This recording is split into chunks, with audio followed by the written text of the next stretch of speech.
Hello everyone. Well, it's a couple of weeks now until Prime Minister Albanese's attempt to divide the country along the lines of racial inequality is destined to be crushed in the Voice referendum. Needless to say, the Yes campaign, in their desperation, continue to try and find ways to portray the No campaign as evil.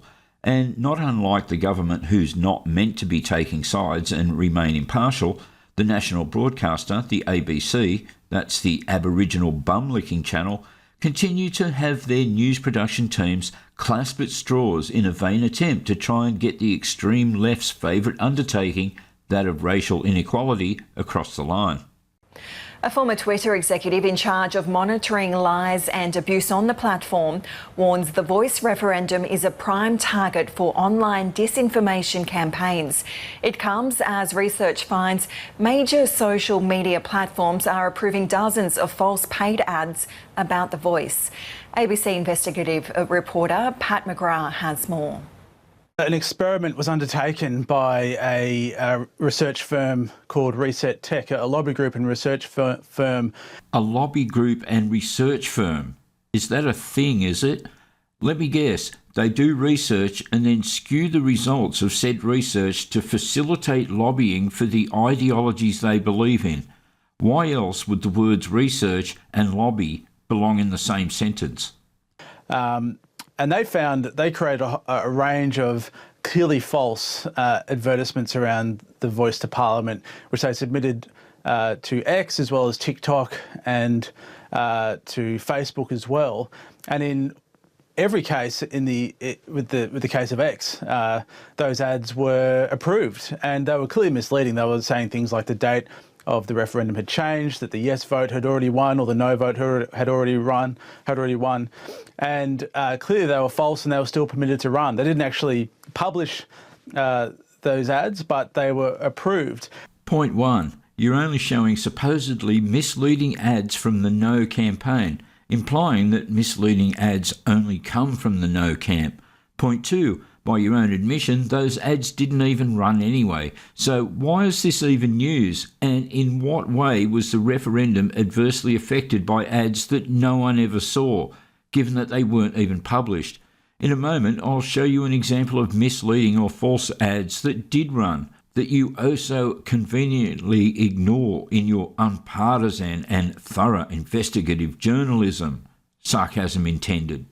And there's been other examples as well. The Australian Strategic Policy Institute, they've found examples of an increase in amplification of negative sentiment around the Voice, which appears to be linked to the Chinese Communist Party. There's been research from QUT University showing a proliferation in new accounts with suspicious origins since Elon Musk took over the company, which are promoting misinformation or disinformation around the Voice. So it's clear that Yoel Roth's concerns about the impact of Elon Musk's takeover of the company are really playing out by some pretty strong examples. Yeah, you lefties are still pissing your pants over the fact that you can't censor Twitter to your advantage anymore, aren't you? I think there was a feeling that X was going to kind of slowly die, that, you know, there were signs that advertisers were drifting away, users were dwindling. But the point that Yoel Roth makes in his comments to us is that there's still a core user base of journalists, politicians and political class who still use X. And they've always been the target of these disinformation campaigns from foreign governments and extremists and anyone wanting to try to change the public debate around this topic. Yeah, you lefties are still pissing your pants over the fact that you can't censor Twitter to your advantage anymore, aren't you? And that, combined with the pullback that X has done in relation to its policing of disinformation, means that it's quite a volatile situation.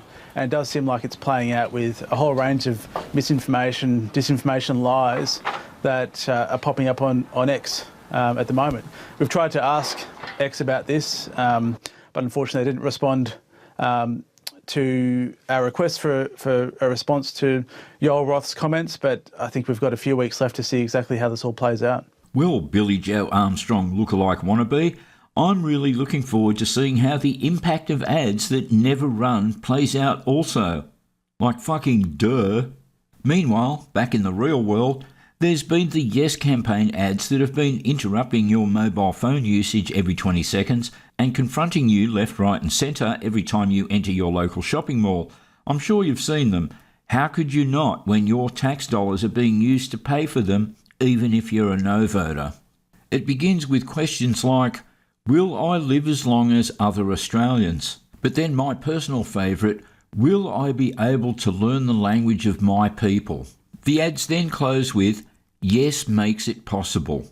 It's pretty obvious that the inference there is that unless you vote yes, Black Barbie won't be able to learn the language of her own people, because if you vote no, that won't be possible, because by definition only the yes vote makes it possible, and I guess the same goes for life expectancy. If you vote yes, Miss Average Aborigine will live to be 86, whereas if you vote no, Miss Average Aborigine will only live to be 52, and her level of average life expectancy has nothing to do with how she chooses to look after her own health.